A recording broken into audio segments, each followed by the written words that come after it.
الله أكبر الله أكبر لا إله إلا الله.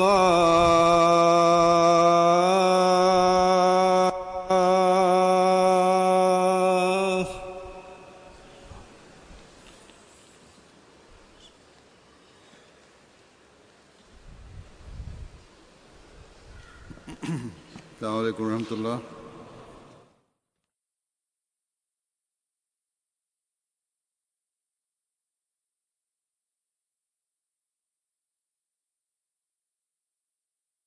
إلا الله وحده لا شريك له وأشهد أن محمدا عبده ورسوله.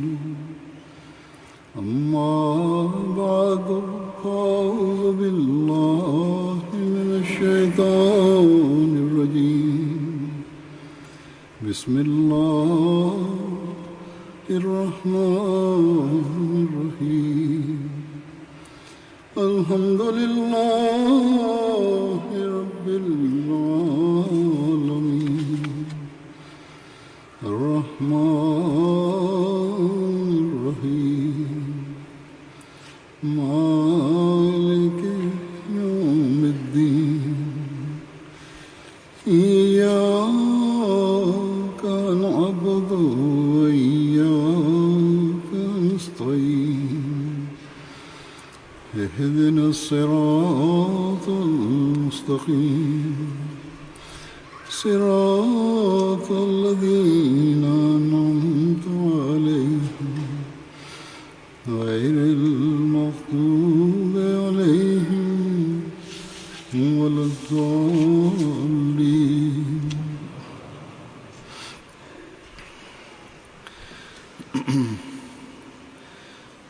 हम आज यहाँ இன்று நாம் ஜல்சாவில் கலந்து கொள்வதற்காக இங்கு ஒன்று கூடியுள்ளோம்.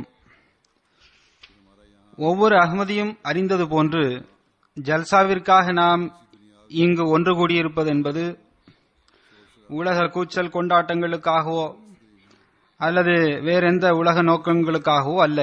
மாறாக இங்கு ஜல்சாவின் நிகழ்ச்சியில் கலந்து கொண்டு ஆன்மீக சூழலில் தங்கி நமது ஆன்மீகத்தை அதிகரிக்க வேண்டும் என்பதற்காகவும் அறிவார்ந்த ஆற்றலை பெருக்கிக் கொள்ள வேண்டும் என்பதற்காகவும் நமது கொள்கை நிலைகளை மேம்படுத்திக் கொள்வதற்காகவுமே நாம் இங்கு ஒன்று கூடியிருக்கின்றோம்.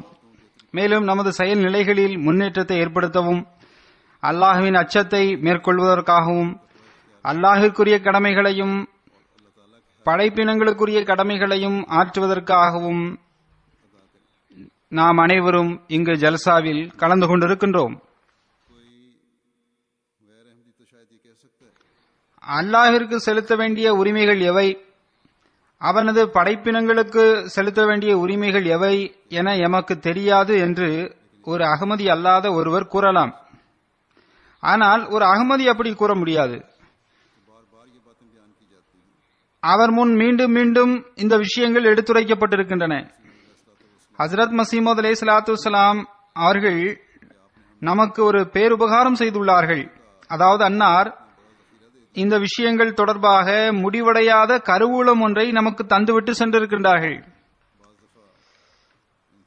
அன்னாரின் ஒரு கூற்றை நான் ஏற்கனவே கேட்டுள்ளேன், படித்துள்ளேன் என சில முறை மனிதன் நினைக்கலாம். ஆனால் மனிதன் மீண்டும் அதை படிக்கின்ற போது அல்லது கேட்கின்ற போது ஏதாவது ஒரு புதிய கருத்து அல்லது ஒரு புதிய அம்சம் அவருக்கு அதில் கிடைத்துவிடும். அடுத்து ஹஸ்ரத் மஸீஹ் மவ்ஊத் அலைஹிஸ்ஸலாத்து வஸ்ஸலாம் அவர்களின் பையத்தின் கீழ் வருகின்ற அகமதி ஒருவருக்கு பையத் நிபந்தனைகளில் ஹஜ்ரத் மஸீஹ் அலைஹிஸ்ஸலாம் அவர்கள் அந்த உரிமைகள் குறித்து சுருக்கமாக மிக தெளிவாக எடுத்து கூறியிருக்கின்றார்கள். இந்த ஜல்சாவில் நாம் கலந்து கொள்வதன் அசல் நோக்கம் என்ன என்பதை நாம் எப்போதும் கருத்தில் வைக்க வேண்டும். தற்போது நான் ஹஜ்ரத் மஸீஹ் மவ்ஊத் அலைஹிஸ்ஸலாத்து வஸ்ஸலாம் அவர்களின் சில மேற்கோள்களை எடுத்துரைப்பேன். கொள்கையின் தாக்கம் செயல்களின் மீதும் ஏற்படுகின்றது என்பதை எடுத்துரைத்தவாறு ஹஜ்ரத் மஸீஹ் மவ்ஊத் அலைஹிஸ்ஸலாத்து வஸ்ஸலாம் அவர்கள் கூறுகின்றார்கள்,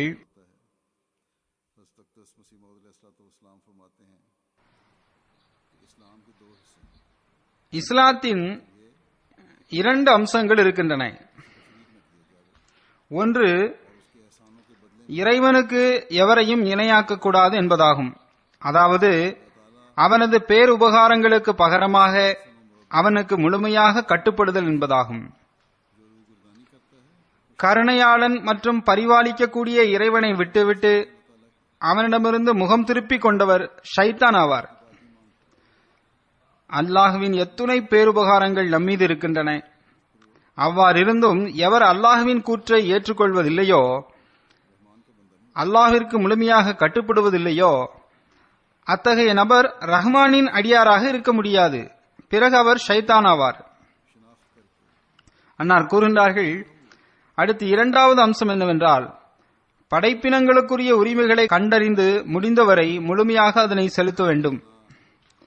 எந்த சமுதாயங்கள் பெரிய பெரிய பாவங்களை செய்தனவோ, உதாரணமாக விபச்சாரம், திருட்டு, புறம்பேசுதல், பொய் போன்ற பாவங்களை செய்ததோ, அவை இறுதியில் அழிந்துவிட்டன. இன்னும் சில சமுதாயங்கள் ஒரே ஒரு பாவத்தை செய்ததனால் அழிந்து போயின. ஆனால் முஸ்லிம் சமுதாயம் கருணைக்குரிய சமுதாயமாகும். அதன் மீது அல்லாஹுவின் சிறப்பான பார்வை இருக்கின்றது. எனவேதான் அல்லாஹ் அதனை அழிக்க விரும்பவில்லை. அவ்வாறில்லை என்றால் இந்த சமுதாயம் செய்யாத பாவம் என்னதான் உள்ளது? இன்று முஸ்லிம்களிடம் காணப்படாத பாவமே இல்லையே. அன்னார் கூறுகின்றார்கள், ஒவ்வொருவரும் தனித்தனி கடவுள்களை உருவாக்கி கொண்டுள்ளனர். ஒரு கடவுள் அல்ல, உலக இச்சைகளில் வீழ்ந்து விட்டனர். உலகவாதிகளை தமது இறைவனாக்கி கொண்டிருக்கின்றனர். அன்னார் தொடர்ந்து கூறுகின்றார்கள், அசல் விஷயம் என்னவென்றால், கொள்கை நல்லதாக இருந்தால் மனிதனிடம் நல்ல செயல்களும் வெளிப்படும். கொள்கை நல்லதாகவும் சிறந்ததாகவும் இருக்குமென்றால், அதில் நம்பிக்கையும் மனிதனுக்கு இருக்குமென்றால், அந்த கொள்கைக்கு ஏற்ப நல்ல செயல்களும் கண்டிப்பாக வெளிப்பட்டே தீரும். கூறுகின்றார்கள், எந்த மனிதன் உண்மையான குறைகளற்ற கொள்கையை மேற்கொள்வாரோ, மேலும் இறைவனுக்கு எவரையும் இணையாக்க மாட்டாரோ, அவரிடமிருந்து தானாக நல்ல செயல்கள் வெளிப்பட்டுவிடும். முஸ்லிம்கள் உண்மையான கொள்கையை விட்டுவிட்டதன் விளைவுதான் அவர்கள் தஜ்ஜாலை இறைவனாக்கி கொண்டார்கள். முழு உலகிலும் நாம் பார்க்கின்றோம், பெரும் பெரும் அரசாங்கங்கள் கூட உலக சக்திகளை இறைவனாக்கி கொண்டிருக்கின்றன. அவைகளின் மடியில் வந்து வீழ்ந்து விட்டன. இந்த காட்சி இன்று நாம் எல்லா இடங்களிலும் பார்க்கின்றோம். தனிநபரிலிருந்து முஸ்லிம் அரசாங்கங்கள் வரை இதுவே நிலைமையாக இருக்கின்றது. ஏனென்றால் தஜ்ஜாலிடம் அனைத்து இறைப்பண்புகளும் இருப்பதாக அவர்கள் ஏற்றுக்கொண்டு விட்டனர். அன்னார் கூறுகிறார்கள், முஸ்லிம்கள் சுயமே இறை பண்புகள் அனைத்தும் தஜ்ஜாலிற்கு கொடுத்திருக்கின்றனர். கொள்கைகள் சரியாக இருப்பது போன்று நற்செயல்களும் சரியானதாக இருக்கும் என இறைவன் இருக்க வேண்டும் என இறைவன் விரும்புகின்றான். அதில் எவ்வகை குழப்பமும் இருத்தல் கூடாது. எனவேதான் சிராத்தே முஸ்தகீம் நேர்வழியில் நிலைபெறுவது அவசியமானதாக இருக்கின்றது. மஸீஹ் மவ்ஊத் அலைஹிஸ்ஸலாம் அவர்கள் கூறுகின்றார்கள், அல் கைரு குல்லுஹு ஃபில் குர்ஆன், அல் கைரு குல்லுஹும் ஃபில் குர்ஆன் என இறைவன் என்னிடம் மீண்டும் மீண்டும் கூறினான். இறைவன் ஏகனாவான், அவனுக்கு இணையில்லை என்பது அந்த குர்ஆனின் போதனையாகும். திருக்குர்ஆன் கூறியது முற்றிலும் உண்மையாகும். அனைத்து நன்மைகளையும் நீங்கள் அல் குர்ஆனில் தேடுங்கள். மேலும் அல்லாஹுவை வணங்குங்கள், அவனுக்குரிய உரிமைகளை செலுத்துங்கள், அடியார்களுக்குரிய உரிமைகளையும் செலுத்துங்கள். எனவே இறைவனை ஏகன் என்றும் அவனுக்கு எதுவும் இணையில்லை எனவும் கருதுவதும், அவனுக்கு முழுமையாக கட்டுப்படுவதும், அவனுக்குரிய உரிமைகளை வழங்குவதும் மிக அவசியமானதாகும். அதன் அளவுகோல் என்னவென்றால், அவனது இறை வணக்கத்திற்குரிய உரிமைகளையும் நீங்கள் செலுத்த வேண்டும். ஆக இந்த விஷயத்தை எடுத்துரைத்தவாறு ஹஜ்ரத் மஸீஹ் மவ்ஊத் அவர்கள் கூறுகின்றார்கள், இந்த அமைப்பு உருவாக்கப்பட்டதன் நோக்கமே மனிதன் இறை ஞானத்தை பெற வேண்டும் என்பதுதான். நாம் ஏன் அகமதியானோம்? அன்னாரிடம் பைய செய்ததன் நோக்கம்தான் என்ன? அன்னார் ஏன் இந்த அமைப்பை நிறுவினார்கள்? இது தொடர்பாக அன்னார் கூறுகின்றார்கள், இறை ஞானம் கிடைக்கப் பெறவும், துவா மற்றும் உண்மையான இறை வணக்கத்தின் ஞானத்தை பெறுவதற்காகவும் தான் இந்த அமைப்பு உருவாக்கப்பட்டுள்ளது. அன்னார் கூறுகின்றார்கள், துவா மட்டுமே செய்து திட்டம் எதுவும் தீட்டாதவர் தவறிழைக்கின்றார். அதேபோன்று திட்டம் வகுப்பது மட்டுமே போதுமென கருதும் இரண்டாம் நபரும் மார்க்கத்தை விட்டு விலகியவராவார். ஒருவர் துவா செய்கின்றார், ஆனால் முயற்சி செய்வதில்லை, திட்டம் வகுப்பதில்லை என்றால் அவரும் தவறிழைக்கின்றார். ஏனென்றால் திட்டம் வகுத்து செயல்படும்படி அல்லாஹ் கட்டளையிட்டிருக்கின்றான். அதேபோன்று திட்டம் மட்டுமே வகுத்து துவா செய்யாதவர் முல்ஹிதாவார், மார்க்கத்தை விட்டு வெளியேறியவராவார். திட்டம் மற்றும் துவா இரண்டையும் இணைப்பது இஸ்லாம் ஆகும். இஸ்லாத்தின் போதனை என்ன? திட்டம் வகுத்து செயல்படுங்கள், முயற்சியும் செய்யுங்கள். தமது முழு ஆற்றல்களுடன் வலிமைகளுடன் உங்களால் இயன்ற அளவில் உலகியல் முயற்சிகளை செய்யுங்கள். அதேபோன்று துவாவும் செய்யுங்கள், அல்லாஹ்விடம் மன்றாடுங்கள், மேலும் அதிகமாக துவா செய்யுங்கள். திட்டங்களின் விளைவை இறுதியில் இறைவனே வெளிப்படுத்த வேண்டும்.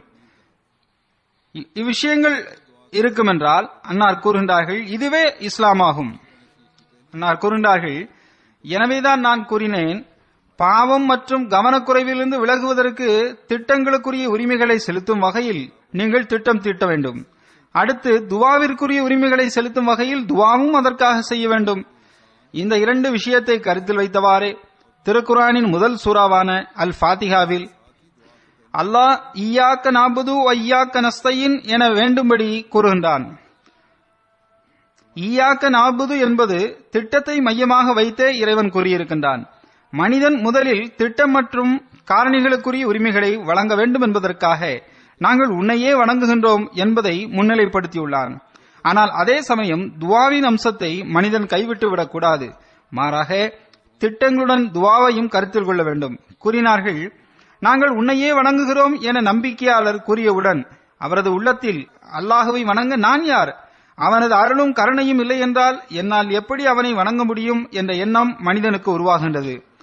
நாம் பெரிய தொழுகையாளிகளாக இருக்கின்றோம், அதிகமாக தொழக்கூடியவர்களாவோம் என்ற எண்ணம் அல்லது பெருமை சில நபர்களுக்கு இருக்கின்றது. அவர்கள் தம்மை குறித்து உயர்வாக கருதுகின்றார்கள்.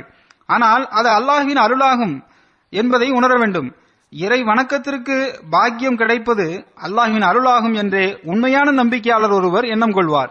எனவேதான் அவர் உடனடியாக இய்யாக நஸ்தஈன், உதவியும் கூட உன்னிடமே வேண்டுகின்றோம் என கூறுகின்றார். இது ஒரு நுட்பமான விஷயமாகும். இதனை இஸ்லாம் தவிர்த்து வேறு எந்த மார்க்கமும் புரியவில்லை. இஸ்லாம் மட்டுமே அந்த கருத்தை தெளிவுபடுத்தியுள்ளது. இஸ்லாத்தில் நுழைபவர் திட்டம் வகுப்பதையும் கஷ்டங்களுக்கு துவா செய்வதையும் உறுதியாக பிடித்து செயல்படுவது இஸ்லாத்திற்கு அவசியமானதாகும். இந்த இரண்டு தராசு தட்டுகளில் ஒன்று பலவீனமானதாக இருந்தாலும் பணி சீர்கெட்டுவிடும். எனவே இதன்படி அமல் செய்வது ஒவ்வொரு நம்பிக்கையாளருக்கும் கடமையாகும். இக்காலத்தில் நான் மக்களை இவ்வாறு காண்கின்றேன். அவர்கள் திட்டங்கள் வகுக்கின்றனர், ஆனால் துவா செய்வதில் கவனக்குறைவாக இருக்கின்றனர். சிலை வணக்கம் எந்த அளவிற்கு அதிகரித்து விட்டதென்றால் திட்டங்களை இறைவனாக்கி விட்டனர். துவா செய்வதை நகைக்கின்றனர், மேலும் அது ஒரு வீணான காரியம் என எண்ணுகின்றனர். ஐரோப்பாவை பின்பற்றியதன் விளைவாகவே இந்த அனைத்து தாக்கமும் அவர்களிடம் ஏற்பட்டிருக்கின்றது. இது மிக கொடிய விஷயமாகும். அது உலகில் வேகமாக பரவி வருகின்றது. இங்கு இப்போது ஐரோப்பாவில் அல்லாஹின் மீதான ஈமான் பெருமளவில் குறைந்து வருகின்றது. நாத்திகர்கள் எண்ணிக்கையில் அதிகரித்து வருகின்றனர். அவர்களின் முன்னேற்றத்தின் ரகசியம் இதிலேயே அடங்கியிருப்பதாக முஸ்லிம்கள் எண்ணுகின்றனர். ஆனால் அதன் முடிவு நல்லதாக இருக்கப் போவதில்லை. ஹஜ்ரத் மஸீஹ் மவ்ஊத் அலைஹிஸ்ஸலாத்து வஸ்ஸலாம் அவர்கள் கூறுகின்றார்கள், உலகில் பரவும் இந்த எண்ணம் மிக கொடிய விஷயமாகும். இந்த விஷயத்தை அகற்றுவதை இறைவன் விரும்புகின்றான். அதன் காரணமாகவே அவன் இந்த அமைப்பை நிறுவியுள்ளான். எனவே அகமதிகள் உலகின் தாக்கத்திற்கு ஆளாகிவிடக்கூடாது. உலகியல் தாக்கத்தை ஏற்கவும் கூடாது. இறைவன் மீது நம்பிக்கை கொள்ளாதவரின் தாக்கத்தை ஏற்கக்கூடாது. மாறாக அவர்கள் இறை இருப்பை அறிய செய்யும்படி நாம் செயல்பட வேண்டும். உண்மையான இஸ்லாத்தை பற்றி அவரிடம் கூற வேண்டும். இதுவே ஒரு அகமதியின் பணியாகும். ஏனென்றால் அதன் மூலம் உலகிற்கு இறை ஞானம் கிடைக்க வேண்டும். துவாவின் உண்மைத்துவம் பற்றியும் அதன் தாக்கத்தை பற்றியும் உலகம் அறிந்து கொள்ளும்படி நாம் செய்ய வேண்டும். துவாவிற்கு எந்த உண்மைத்துவமும் இல்லை என மக்கள் நினைக்கின்றனர். அகமதிகளுக்கு எங்கு துவா ஒப்புக்கொள்ளப்படுவதின் மீது நம்பிக்கை இருக்க வேண்டுமோ அங்கு அதில் அவருக்கு அனுபவம் இருக்க வேண்டும். ஒரு அகமதி இந்நிலையை தன்னில் ஏற்படுத்திக் கொள்ள வேண்டும். அந்நிலையில் மட்டுமே கொள்கையில் உறுதிப்பாடும் ஏற்படும். மனிதன் பொய் கடவுள்களுக்கு பின்னால் அந்நிலையில் செல்ல மாட்டான். மாறாக உண்மையான இறைவனை கண்டறிந்து அவனுக்கு முன்பு மட்டுமே குனிவான். அந்த உண்மையான இறைவனை கண்டறிதல் மற்றும் அல்லாஹ்வினை வணங்குவதின் உச்சபட்சத்தை ஹஜ்ரத் நபி ஸல்லல்லாஹு அலைஹி வஸல்லம் அவர்கள் தம்மீது இறங்கிய வேதம் மற்றும் தனது செயல் மூலம் நமக்கு கற்றுத் தந்துள்ளார்கள். எனவே நாம் ஹஜ்ரத் நபி ஸல்லல்லாஹு அலைஹி வஸல்லம் அவருடன் உறுதியான தொடர்பை ஏற்படுத்திக் கொள்ளாதவரை இறை ஞானத்தின் உண்மைத்துவம் நமக்கு வெளிப்படவே முடியாது. ஆக ஹஜ்ரத் மஸீஹ் மவ்ஊத் அலைஹிஸ்ஸலாத்து வஸ்ஸலாம் அவர்கள் தமது வருகையின் நோக்கம் மற்றும் ஜமாத்தை நிறுவியதன் நோக்கத்தை விளக்கியவாறு ஒரு இடத்தில் கூறினார்கள், நமது ஜமாத்தில் அறியாத எவரும் இருந்தால் அவர் இனி அறிந்து கொள்ளட்டும். இந்த அமைப்பை அல்லாஹ் உருவாக்கியதன் நோக்கம்தான் என்ன, நமது ஜமாத் என்ன செய்ய வேண்டும் என்பதை அறியாத ஒருவர் இருந்தால் அவர் அதனை அறிந்து கொள்ளட்டும். வெறும் சடங்காக பையத்தில் இணைந்து விடுவது ரட்சிப்பு என்று கருதுவது தவறாகும். எனவே இறைவன் என்ன விரும்புகின்றான், அதன் அசல் நோக்கம் என்ன, ஜமாத்தினுடைய அசல் நோக்கம் என்ன என்பதை கூறுவது அவசியமாகிவிட்டது. வெறும் பைய செய்து விடுவதால் மனிதனுக்கு ரட்சிப்பு கிடைத்து விடாது. இறைவன் என்ன விரும்புகின்றான் என்பதை நான் உங்களுக்கு கூறுகின்றேன், கேளுங்கள். அனைவரும் நினைவிற்கொள்ளுங்கள். வெறும் சடங்கிற்காக பையத்தில் இணைந்து விடுவதோ அல்லது என்னை இமாமாக கருதுவதோ இது மட்டுமே ரட்சிப்பிற்கு போதுமானதல்ல, ஒருபோதும் போதுமானதல்ல. ஏனெனில் அல்லாஹ் உங்களின் உள்ளங்களை பார்க்கின்றான். அவன் வெறும் வாய்க்கூற்றுகளை பார்ப்பதில்லை. அல்லாஹ் மீண்டும் மீண்டும் கூறியது போன்று ரட்சிப்பிற்கு அவசியமான விஷயங்கள் இவையாகும். முதலில் உண்மையான பொருளில் அல்லாஹுவை ஏகனாகவும் அவனுக்கு எதுவும் இணையில்லை என்றும் நீங்கள் கருத வேண்டும். மேலும் ஹஜ்ரத் நபி ஸல்லல்லாஹு அலைஹி வஸல்லம் அவர்களை உண்மையான நபியாக நீங்கள் ஏற்றுக்கொள்ள வேண்டும். மேலும் திருக்குரானை இறை வேதமாக நீங்கள் நம்ப வேண்டும். கியாமத் வரை திருக்குரானிற்கு பிறகு இனி எந்த வேதமும் வராது. அதாவது திருக்குரானை தவிர்த்து இனியொரு வேதத்திற்கான அவசியமே இல்லை என நீங்கள் நம்ப வேண்டும். பாருங்கள், நன்றாக நினைவிற்கொள்ளுங்கள். ஹஜ்ரத் நபி ஸல்லல்லாஹு அலைஹி வஸல்லம் அவர்கள் காத்தமுல் அம்பியாவாக இருக்கின்றார்கள். நமது நபி ஸல்லல்லாஹு அலைஹி வஸல்லம் அவர்களுக்கு பிறகு இனி எந்த ஒரு புதிய ஷரியத்தும் வராது. எந்த கட்டளைகளும் இறங்காது. இந்த வேதமும் அதன் கட்டளைகளும் மட்டுமே உலகில் நிலை பெற்றிருக்கும். ஹஜ்ரத் மஸீஹ் மவ்ஊத் அலைஹிஸ்ஸலாத்து வஸ்ஸலாம் அவர்கள் கூறுகின்றார்கள், எனது புத்தகங்களில் என்னை பற்றி காணப்படுகின்ற நபி அல்லது ரசூல் என்ற வார்த்தைகளின் நோக்கம் புதிய ஷரியத்தையோ அல்லது புதிய கட்டளைகளையோ கற்றுக் கொடுப்பது அல்ல. அது ஒருபோதும் நமது நோக்கம் அல்ல. மாறாக அதன் நோக்கம் என்னவென்றால், அல்லாஹ் உண்மையான தேவையின் போது ஒருவரை அனுப்புகின்ற போது அவருக்கு இறைவனுடன் பேசுவதற்கான அந்தஸ்தை அவருக்கு வழங்குகின்றான். மறைவான செய்திகளை அவருக்கு அருளுகின்றான். அதன் காரணமாக அவருக்கு நபி என்ற சொல் பயன்படுத்தப்படுகின்றது. அந்த தூதர் நபி பட்டத்தை பெறுகின்றார். அவர் புதிய ஷரியத்தை கொண்டு வந்துள்ளார் என்பது அதன் பொருள் ஒருபோதும் அல்ல. அல்லது அவர் நவுதுபில்லா மின் ஜாலிக் ஹஜ்ரத் நபி ஸல்லல்லாஹு அலைஹி வஸல்லம் அவர்களின் ஷரியத்தை ரத்து செய்கின்றார் என்பதும் பொருள் அல்ல. மாறாக அவருக்கு என்னவெல்லாம் அருளப்படுகின்றதோ அவை அனைத்தும் ஹஜ்ரத் நபி ஸல்லல்லாஹு அலைஹி வஸல்லம் அவர்களை முழுமையாக பின்பற்றி நடந்ததன் விளைவாகவே அருளப்பட்டதாகும் என்பதே பொருளாகும். அதை தவிர்த்து அவருக்கு வேறு எதுவும் கிடைக்கவே முடியாது. பாவங்கள் மிகுதியாக நடக்கும் காலத்தில் உலகவாசிகள் ஈமானின் உண்மைத்துவத்தை உணராத போது அவரிடம் எலும்பு மட்டுமே எஞ்சியிருந்து சதையும் சாரும் இல்லாமல் ஆகும்போது ஈமானிய நிலை பலவீனமாகிவிடும். ஷைத்தானிய ஆதிக்கம் மற்றும் வெற்றி அதிகரித்துவிடும். ஈமானிய ஆர்வமும் இன்பமும் மக்களுக்கு இருப்பதில்லை. அதுபோன்ற காலத்தில் இறைவனுக்கு உண்மையான முறையில் கட்டுப்படுதலில் தன்னை மாய்த்து கொண்ட ஒரு முழுமையான அடியாருக்கு இறைவன் தன்னுடன் உரையாடுவதற்கான கண்ணியத்தை வழங்கி அவரை உலகிற்கு அனுப்புவது அல்லாஹ்வின் தொடர் நடைமுறையாக இருந்து வருகின்றது. இக்காலத்தில் அவன் என்னை தூதராக அனுப்பியிருக்கின்றான். ஏனென்றால் இறை நேசம் முற்றிலும் குளிர்ந்து போன காலகட்டம் இதுவே ஆகும். பொதுவான பார்வையில் மக்கள் லா இலாஹ இல்லல்லா என்பதையும் ஹஜ்ரத் நபி ஸல்லல்லாஹு அலைஹி வஸல்லம் அவர்களையும் நாவினால் ஒப்புக்கொள்வதை காண முடிகின்றது. வெளிப்படையில் தொழவும் செய்கின்றனர், அவர்கள் நோன்பும் நோக்கின்றனர். அசல் விஷயம் என்னவென்றால் ஆன்மீகம் முற்றிலும் அவரிடம் எஞ்சியிருக்கவில்லை. மற்றொரு பக்கம் நற்செயல்கள் அதற்குரிய வகையில் செய்யப்படவில்லை என்று அவர்களின் அமல்களே அவர்களுக்கு எதிராக சாட்சி பகர்கின்றன. என்ன அமல்கள் செய்யப்படுகின்றனவோ அவை நற்செயல்களுக்கு எதிரானதாகவே இருக்கின்றன. முஸ்லிம்கள் அனைவரின் ஒன்றுபட்ட நிலை இவ்வாறுதான் நமக்கு காட்சியளிக்கின்றது. மாறாக இன்னும் சொல்லப்போனால் சடங்கு சம்பிரதாயமாகவே அவர்களுடைய அமல்கள் இருக்கின்றன. சில பணிகள் செய்யப்பட்டாலும் கூட வெறும் பழக்க தோஷமாக சம்பிரதாயத்திற்காகவே அவர்கள் செய்கின்றனர். அந்த அமல்களின் உயிரோட்டம் மற்றும் உண்மைத்துவத்திற்கான அறிவு அவரிடம் இல்லை. ஏனென்றால் அவரிடம் பற்றும் ஆன்மீகத்தின் ஒளியும் இருப்பதில்லை. அவ்வாறு இல்லை என்றால் அந்த நற்செயல்களுக்கான பரக்கத்துகளும் ஒளிகளும் ஏன் அவரிடமிருந்து வெளிப்படவில்லை? நற்செயல்களின் உண்மைத்துவத்தை புரிந்து செயல்பட்டிருந்தால், அந்த அமல்கள் செய்யப்பட்டிருந்தால், இறை திருப்திக்காக மட்டுமே நற்செயல்கள் செய்யப்பட்டிருந்தால் அதற்கான விளைவுகளும் கண்டிப்பாக வெளிப்பட்டிருக்க வேண்டும். அதற்கான பரக்கத்துகளும் நமக்கு தென்பட்டிருக்க வேண்டும். அன்னார் தொடர்ந்து கூறுகின்றார்கள், நன்றாக நினைவிற்கொள்ளுங்கள், உண்மையான உள்ளத்துடன் ஆன்மீக சிந்தனையுடன் அந்த அமல்கள் செய்யப்படாதவரை அதனால் எந்த பயனும் கிடைக்காது. அந்த அமல்களால் எந்த பிரயோஜனமும் இல்லை. எந்த குழப்பமும் இல்லாத செயல்களே நற்செயல்கள் என கூறப்படும். குழப்பங்களிலிருந்து முற்றிலும் விலகியவரும் தூய்மையானவருமே சாலிகாக நல்லடியாராக இருக்க முடியும். எவர்களின் தொழுகைகளில் குழப்பம் இருக்குமோ, மேலும் மன இச்சைகள் ஒளிந்திருக்குமோ, அவர்களின் தொழுகைகள் அல்லாஹ்விற்கான தொழுகைகளாக ஒருபோதும் இருக்க முடியாது. அந்த தொழுகைகள் பூமியை விட்டு ஒரு அங்குலம் கூட உயரே செல்வதில்லை. ஏனென்றால் அதில் தூய பற்றின் உயிரோட்டம் இருப்பதில்லை.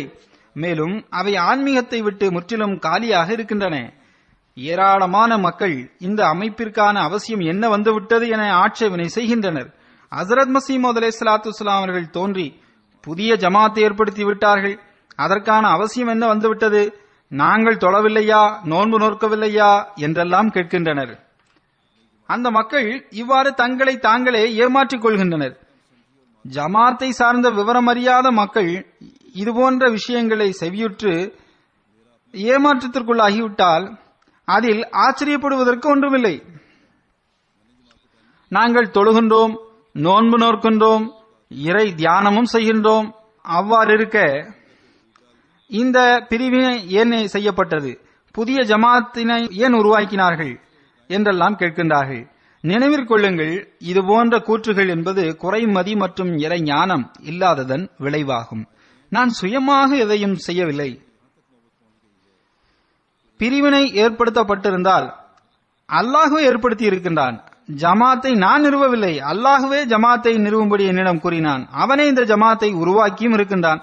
பிரிவினை ஏற்படுத்தியதாக நீங்கள் என்னை குறை கூறுகின்றீர்கள் என்றால் அதற்கு அல்லாஹ்வே பொறுப்பு, நான் பொறுப்பல்ல.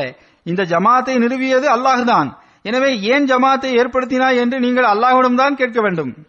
ஈமானி ஆற்றல்கள் குறைந்து குறைந்து நிலைமை எந்த அளவிற்கு வந்துவிட்டதென்றால் ஈமானி ஆற்றல்கள் முற்றிலும் செயலிழந்து விட்டன. இந்த அமைப்பை நிறுவி உண்மையான ஈமானின் ஆன்மாவை ஊதுவதற்கு இறைவன் நாடியிருக்கின்றான். இதுபோன்ற நிலைகளில் அவர்களின் ஆட்சேபனைகள் அறிவீனமானதும் வீணானதுமாகும். எனவே இதுபோன்ற சந்தேகங்கள் ஒருபோதும் எவரது உள்ளத்திலும் எழக்கூடாது. முழுமையாக சீர்தூக்கி பார்த்தால் இந்த சந்தேகங்கள் எவருக்கும் வரவே முடியாது. ஆழ்ந்து சிந்திக்காததன் விளைவாகத்தான் இந்த சந்தேகங்கள் ஒருவருக்கு வருகின்றன. வெளிப்படையான நிலைகளை கண்டு இதுபோன்று ஏராளமான முஸ்லிம்கள் இருக்கின்றனரே என அவர்கள் கூறிவிடுகின்றனர்.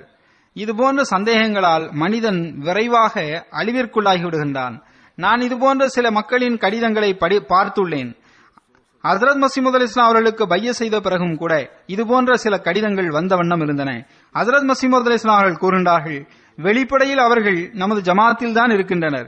அவர்கள் இவ்வாறு கூறுகின்றனர், மற்ற முஸ்லிம்களும் நம்மை போன்றே தொழுகின்றனர், நோன்பு நோக்கின்றனர், கலிமா படிக்கின்றார்கள், நன்மைகளையும் செய்கின்றார்கள், அவர்கள் நல்லவர்களாகவே திகழ்கின்றனர். அவ்வாறு இருக்க இந்த புதிய ஜமாத்திற்கான என்ன தேவை வந்துவிட்டது என நம்மிடம் கேட்கின்றனர்.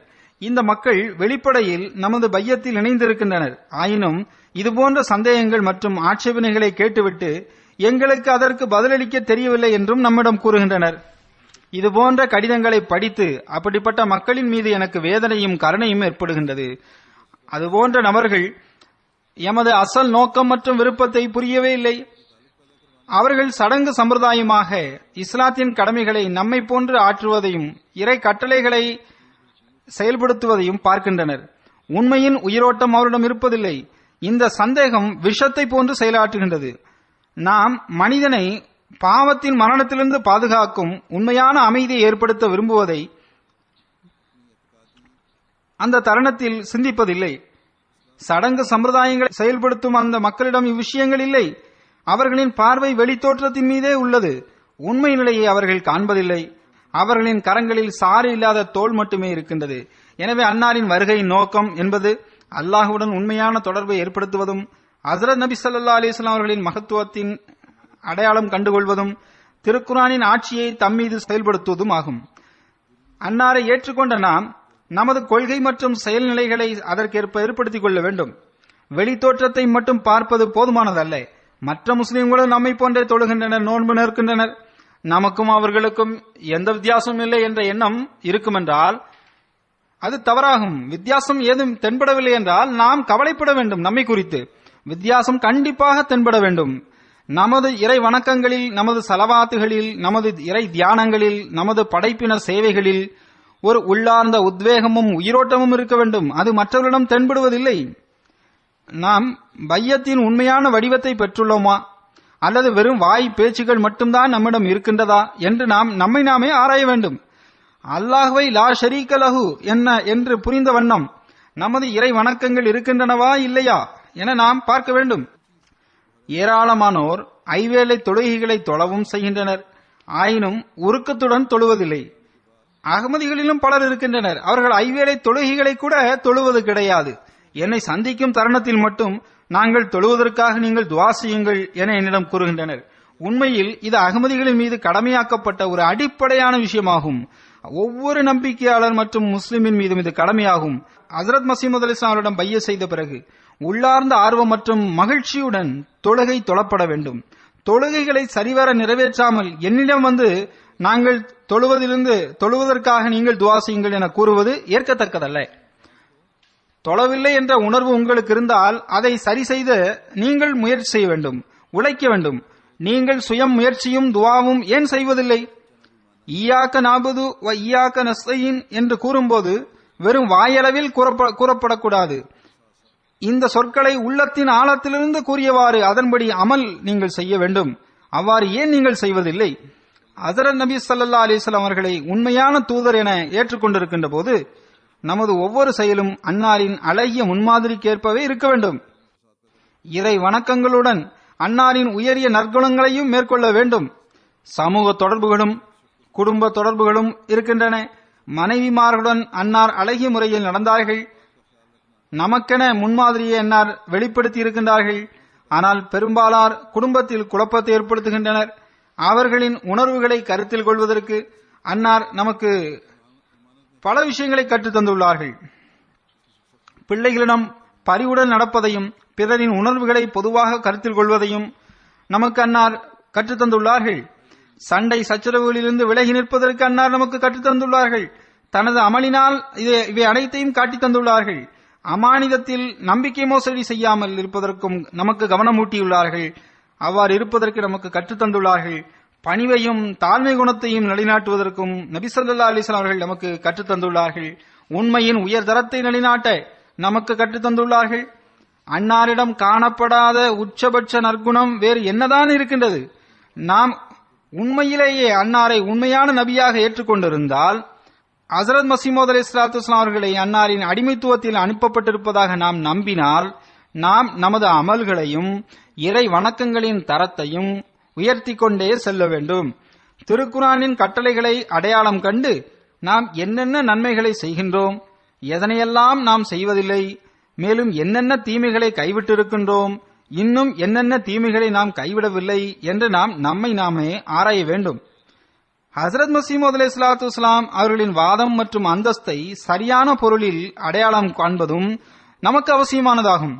அல்லாஹ்விடமிருந்து விலக்கி தொலைவில் கொண்டு சென்ற இக்காலம் மேலும் முன்னேற்றம் என்ற பெயரில் விடுகின்ற ஒவ்வொரு பொழுதும் ஒவ்வொரு தினமும் இன்னும் அதிகமாக நம்மை விளக்குவதற்கு புதிய முயற்சிகளை செய்கின்றன. தற்போது அல்லாஹ்வுடனான தொடர்பு மற்றும் இறை ஞானம் போன்றவற்றை பெறுவதற்கு முயற்சி செய்வது அகமதிகளின் பணியாகும். மேலும் உதயமாகும் ஒவ்வொரு நாளும் இறை ஞானத்தில் முன்னேற்றம் காணக்கூடியதாக இருக்க வேண்டும். ஹஜ்ரத் நபி ஸல்லல்லாஹு அலைஹி வஸல்லம் அவர்களுடனான அன்பும் நேசமும் வெறும் வாயளவிலான வாதமாக மட்டும் இருத்தல் கூடாது. வெறும் முழக்கங்கள் மட்டும் செய்தால் போதுமானதல்ல. மாறாக அன்னாரின் அழகிய முன்மாதிரியை பின்பற்றியவாறு அன்னார் மீதான அன்பை நாம் வெளிப்படுத்தி காட்ட வேண்டும். அன்னாரின் பெயரில் முழக்கங்களை செய்துவிட்டு அன்னாரின் பெயரிலேயே அநீதியும் இழைத்தல் கூடாது. இன்றைய நாட்களில் முஸ்லிம்களின் நிலையும் இப்படித்தான் இருக்கின்றது. நாம் பார்க்கின்றோம், ஏராளமான அமைப்புகள் உருவாகி இருக்கின்றன. அரசாங்கங்களும் அமைப்புகளும் இஸ்லாம் மற்றும் நபி ஸல்லல்லாஹு அலைஹி வஸல்லம் அவர்களின் பெயரிலேயே அநீதி இழைக்கின்றனர். முழு உலகிற்கும் கருணையாக தோன்றிய அந்த ரஹ்மத்துல் ஆலமீனை இவர்கள் தமது அமல்களால் அநீதிக்கான அடையாளமாக ஆக்கிவிட்டனர். ஆனால் அவர்களின் இந்த முயற்சி வெற்றி பெறாது.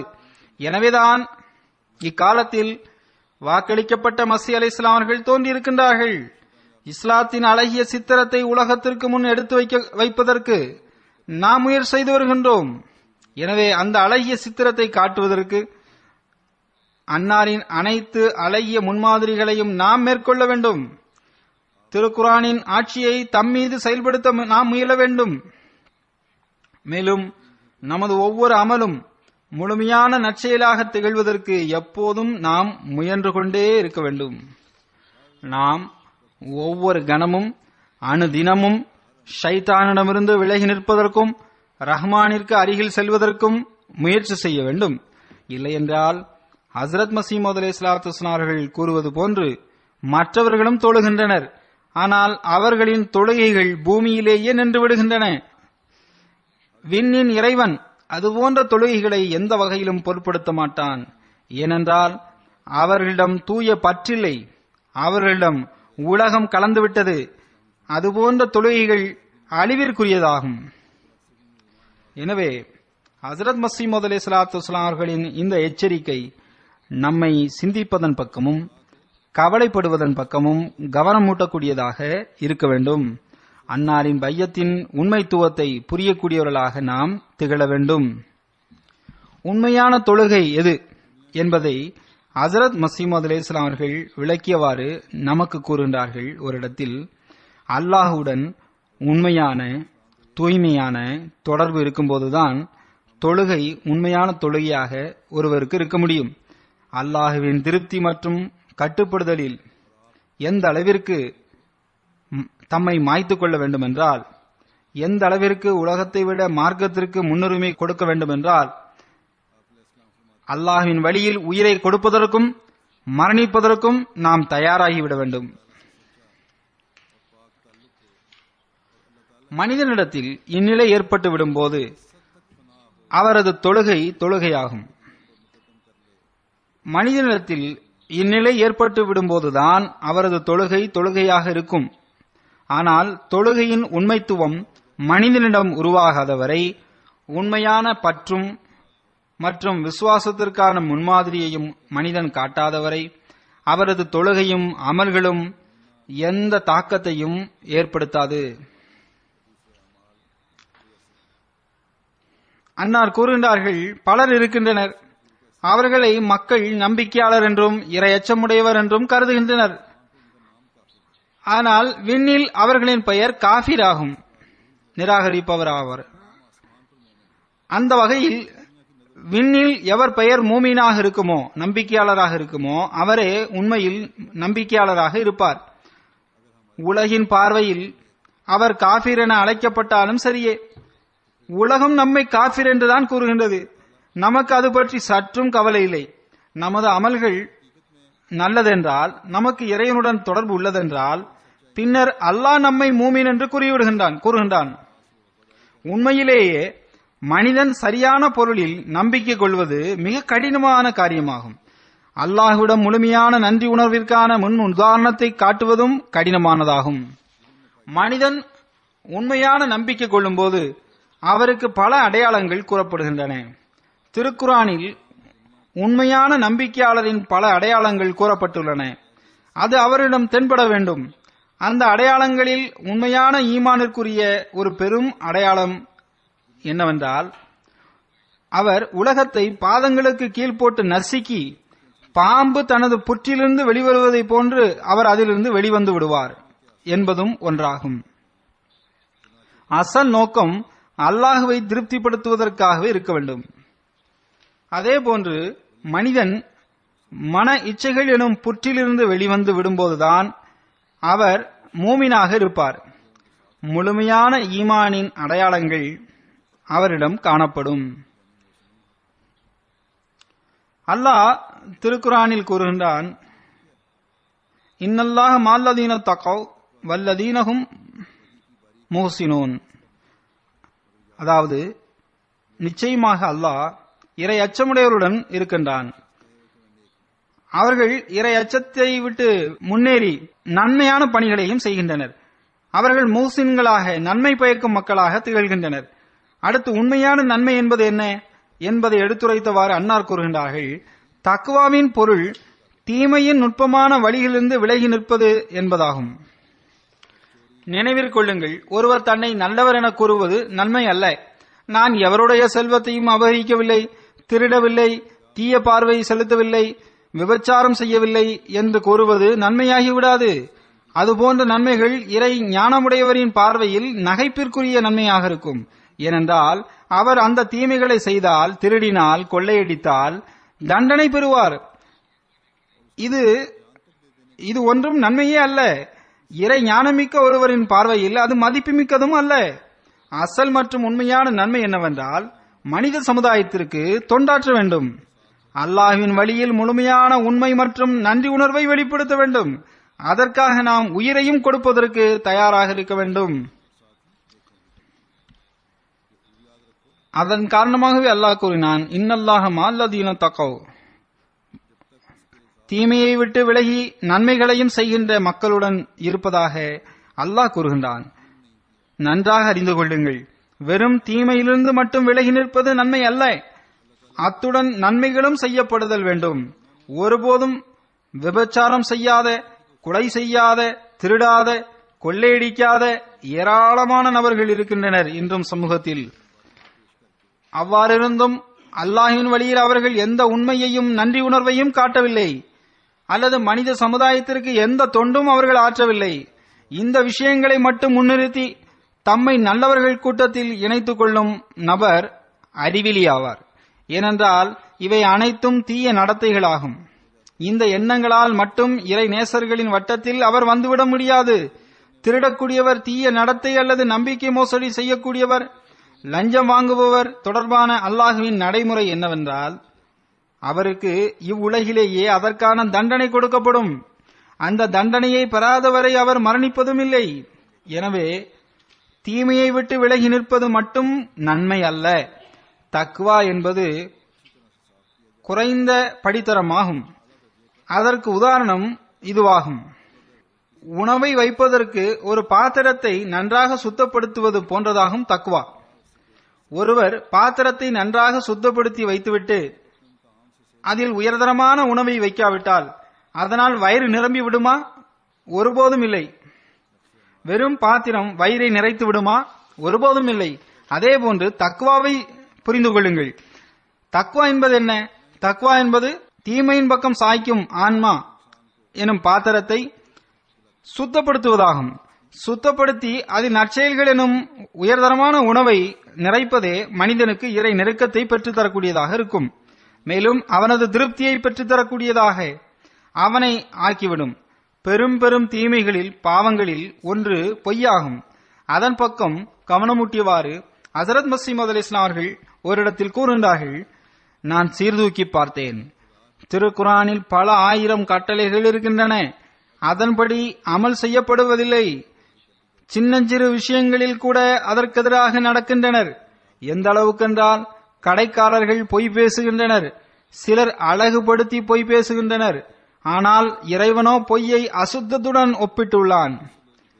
ஆனால் ஏராளமான மக்கள் அழகுபடுத்தி சூழலை எடுத்துரைப்பதிலிருந்து விலகுவதில்லை. இதனை நாம் பார்க்கின்றோம்.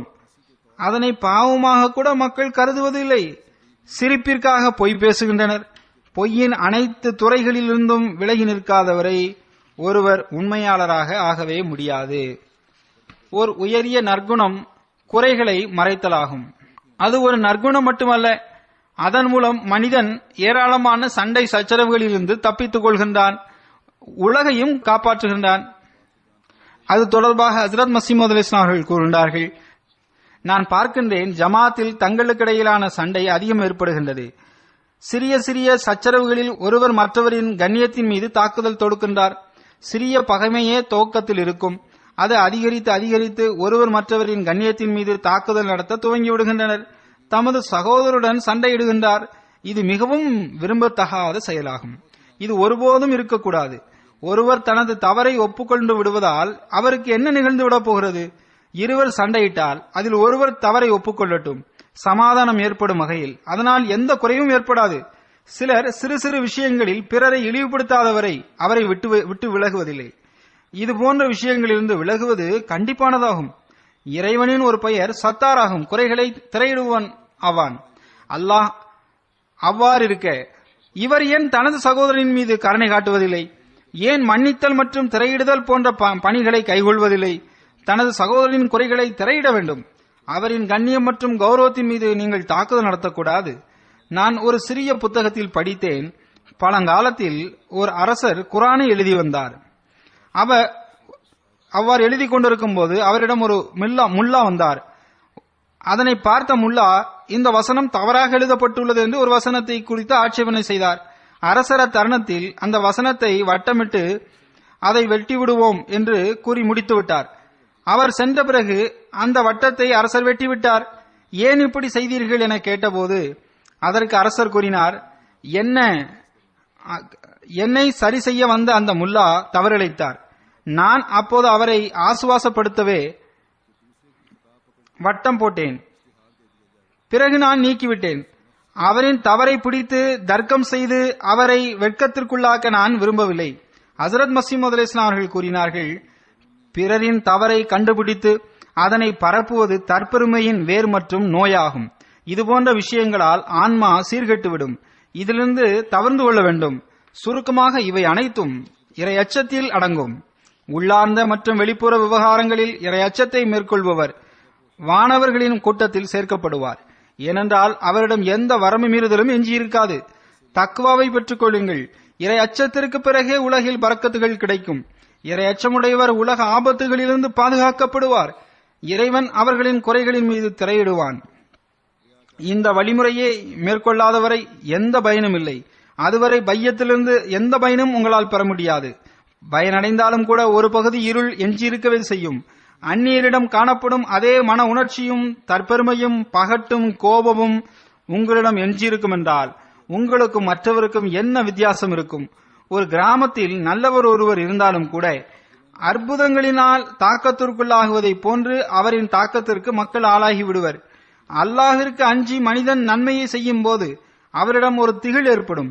இவர் இறையடியார் என்ற எண்ணம் மக்களின் உள்ளங்களில் உருவாகிவிடும். இறைவன் புறமிருந்து வருபவருக்கு இறைவன் தனது மகத்துவத்திலிருந்து பங்கு தருகின்றான். இதுவே நற்பாக்கியத்திற்கான வழிமுறையாகும். நினைவிற்கொள்ளுங்கள், சின்னஞ்சிறு விஷயங்களில் சகோதரர்களுக்கு துன்பம் கொடுப்பது சரியல்ல. ஹஜ்ரத் நபி ஸல்லல்லாஹு அலைஹி வஸல்லம் அவர்கள் அனைத்து நற்பண்புகளின் முழு வடிவமாவார்கள். அன்னாரின் நற்பண்புகளையே அல்லாஹ் இறுதி முன்மாதிரியாக நமக்கு ஆக்கியுள்ளான். அன்னாரின் நற்குணங்களே அளவுகோலாக உள்ளது.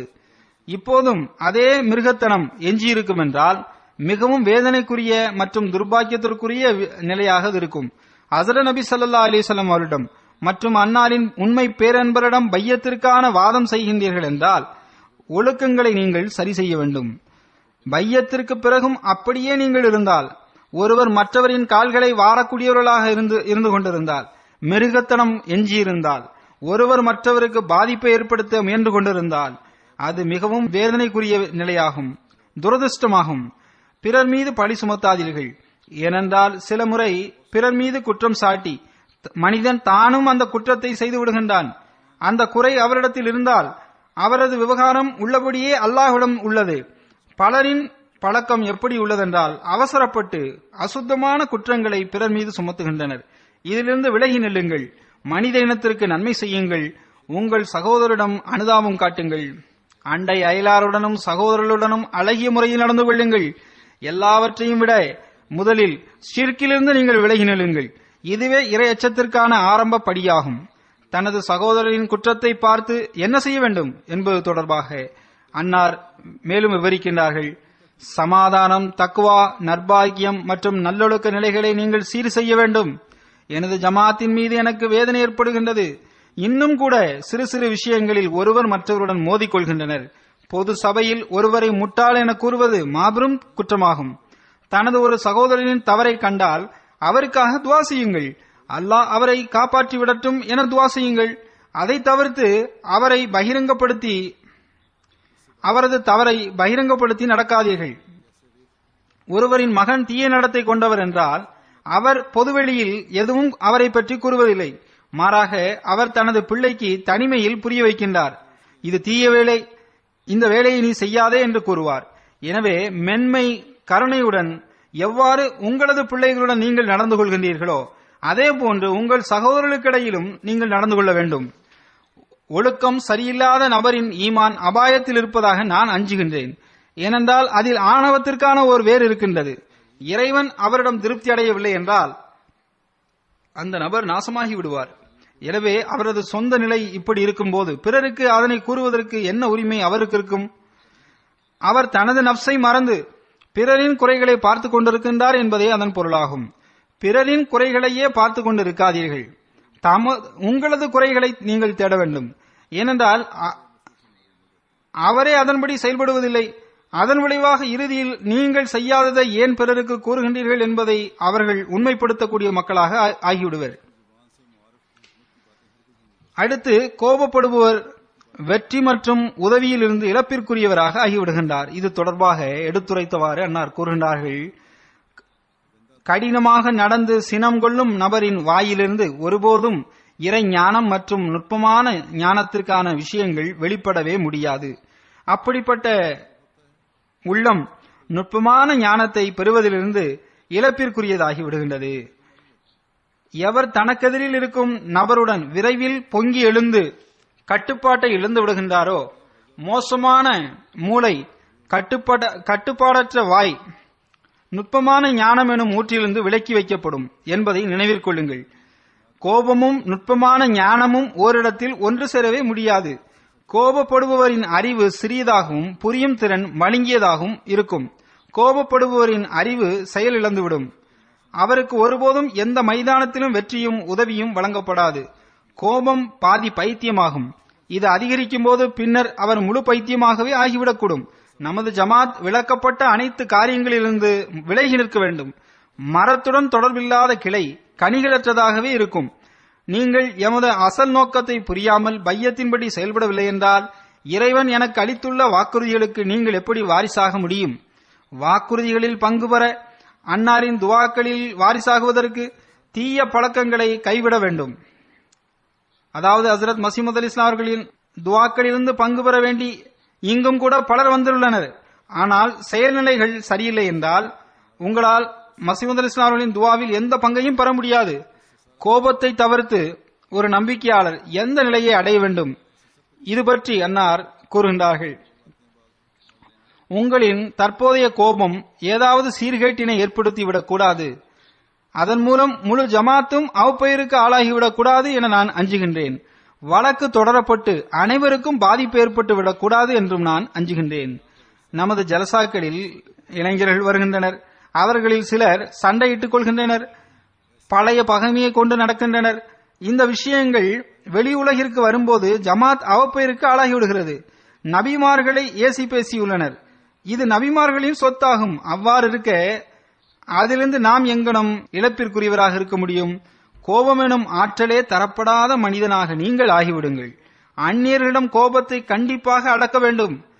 உங்களுக்கிடையில் முற்றிலும் ஒருவர் மற்றொரு மீது கோபப்படுகின்ற நிலையே இருக்கக்கூடாது. சிறிதளவு இருளின் பங்கிருந்தாலும் ஒளி வராது. இருளும் ஒளியும் ஒரு இடத்தில் ஒன்று கூடவே முடியாது. ஒளி வந்து விடும்போது அங்கு இருளும் எஞ்சியிருக்க முடியாது. நீங்கள் உங்கள் முழு ஆற்றல்களையும் அல்லாஹ்விற்காக கட்டுப்படுவதில் செலவிடுங்கள். வெற்றிலை போடுபவர் அசுத்தமான பகுதியை வெட்டி வீசுவதைப் போன்று உங்களில் உள்ள அசுத்தமான பழக்கங்களை கண்டறிந்து நீங்கள் தூக்கி வீசிவிடுங்கள். உங்களை நீங்களே சீர் செய்து கொள்ளுங்கள். நன்மை செய்து நன்மையுடன் தீமையை கலந்து விடாதீர்கள். தௌபா செய்து கொண்டே இருங்கள். இஸ்திக்ஃபார் செய்யுங்கள். எப்போதும் துவா செய்து கொண்டிருங்கள். நாம் வெற்றி பெறுவதற்கான ஆயுதம் இஸ்திக்ஃபார், பாவமன்னிப்பு கோருதல், தௌபா மற்றும் மார்க்க அறிவை பெற்றுக்கொள்வது, அல்லாஹ்வின் மகத்துவத்தை கருத்தில் கொள்வது, ஐவேளை தொழுகைகளை பேணுவது போன்றவை ஆகும். தொழுகை துவா ஒப்புக்கொள்ளப்படுவதற்கான சாவியாகும். தொழும்போது அதில் துவா செய்யுங்கள். கவனக்குறைவுடன் இருக்காதீர்கள். இறைவனுக்குரிய கடமைகள் தொடர்பான தீமைகளிலிருந்தும் படைப்பினங்களுக்குரிய உரிமைகளை செலுத்துவதில் நிகழும் தீமைகளிலிருந்தும் விலகி நில்லுங்கள். நாம் இந்த தரத்தை பெறுவதற்கு அல்லாஹ் நமக்கு பாக்கியம் வழங்குவானாக. அன்னாரின் பையத்தில் வந்த பிறகு அந்த பையத்தின் நிபந்தனைகளை நிறைவேற்றுவதில் நமது அனைத்து ஆற்றல்களையும் செலவிடுவர்களாக நாம் திகழ்வோமாக. இதன் உண்மையை உலகிற்கு அறிவிக்கும் மக்களாக நாம் திகழ்வோமாக. ஜல்சாவி நாட்களில் இங்கும் அங்கும் சுற்றித் திரிவதற்கு பகரமாக ஜல்சாவி நிகழ்ச்சிகளை கேளுங்கள். அனைத்து சொற்பொழிவுகளையும் கேளுங்கள். ஒவ்வொரு சொற்பொழிவும் ஏதாவது ஒரு வகையில் அறிவு, கொள்கை மற்றும் ஆன்மீக முன்னேற்றங்களுக்கான காரணியாக இருக்கும். ஆகுமான காரணமின்றி மக்கள் வீணாக இங்கும் அங்கும் சுற்றித் திரியாமல் இருப்பதை தர்பியத்துறை உறுதி செய்து கொள்ள வேண்டும். ஜலசா கேட்க வர வேண்டும். ஜலசாவில் கலந்து கொள்பவர்கள் டியூட்டி கொடுப்பவர்களுக்கு முழு ஒத்துழைப்பு தர வேண்டும். பார்க்கிங் மற்றும் ஸ்கேனிங் சமயத்தில் சில முறை பெரிய வரிசையில் நிற்க வேண்டியது இருக்கும். சாப்பாட்டு நேரத்திலும் சில முறை கஷ்டங்கள் வருவதுண்டு. அதேபோன்று கழிப்பிடத்திலும் கூட சில சிரமங்கள் ஏற்படலாம்.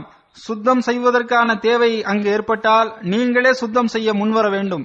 டியூட்டி கொடுப்பவர் வந்துதான் சுத்தம் செய்ய வேண்டும் என நீங்கள் காத்திருக்க கூடாது. சுத்தம் கூட ஈமானின் ஒரு பகுதியாகும். அதேபோன்று டியூட்டி கொடுக்கும் அனைவரும் மிக நற்பண்புகளுடன் டியூட்டி கொடுக்க வேண்டும். என்ன சூழல் ஏற்பட்டாலும் தவறான தாக்கம் ஏற்படும் வகையில் உங்களின் எந்த செயல்பாடும் இருக்கக்கூடாது. எப்போதும் சிரித்த முகத்துடன் டியூட்டி கொடுக்க வேண்டும். என்ன சூழல் ஏற்பட்டாலும் சரியே. குறிப்பாக டியூட்டி கொடுப்பவர்களும் மற்றவர்களும் எப்போதும் சுற்றுப்புறத்தை கண்காணித்துக் கொண்டே இருக்க வேண்டும். இது செக்யூரிட்டிக்கு மிக அவசியமான விஷயமாகும். இன்றைய உலக சூழலில் இது மிகவும் அவசியமாகும். எல்லாவற்றையும் விட அதிகமாக நீங்கள் துவாக்களில் அழுத்தம் கொடுக்க வேண்டும். துவாக்கள் மற்றும் இறைவனை நினைவு கூறுவதில் இந்த நாட்களை, இந்த நேரத்தை நீங்கள் செலவிட வேண்டும். உங்களுக்காகவும் ஜமாத்திற்காகவும் முஸ்லிம் சமுதாயத்திற்காகவும் துவா செய்து கொண்டிருங்கள். காலத்தில் இமாமை ஒப்புக்கொள்ளும் பாக்கியத்தை அல்லாஹ் இந்த முஸ்லிம்களுக்கு வழங்குவானாக. பொதுவாக உலகத்திற்காகவும் துவா செய்து வாருங்கள். வேகமாக அழிவின் பக்கம் உலகம் செல்கின்றது. அல்லாஹ் அழிவிலிருந்து உலகை காப்பாற்றுவானாக. அவர்களுக்கு அறிவையும் புரியும் திறனையும் வழங்குவானாக. தமது இறைவனை அடையாளம் காண்பவர்களாக இந்த உலகம் ஆகிவிடட்டுமாக. ஆமீன்.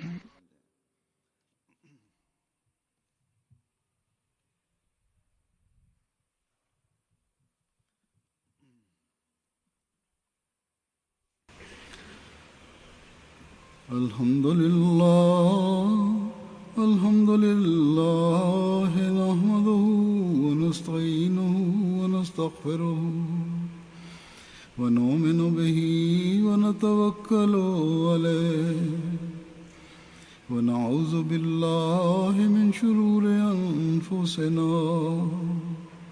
wa min sayyiati a'malina. من يهده الله فلا مضل له ومن يضلل فلا هادي له ونشهد أن لا إله إلا الله ونشهد أن محمدا عبده ورسوله. عباد الله رحمكم الله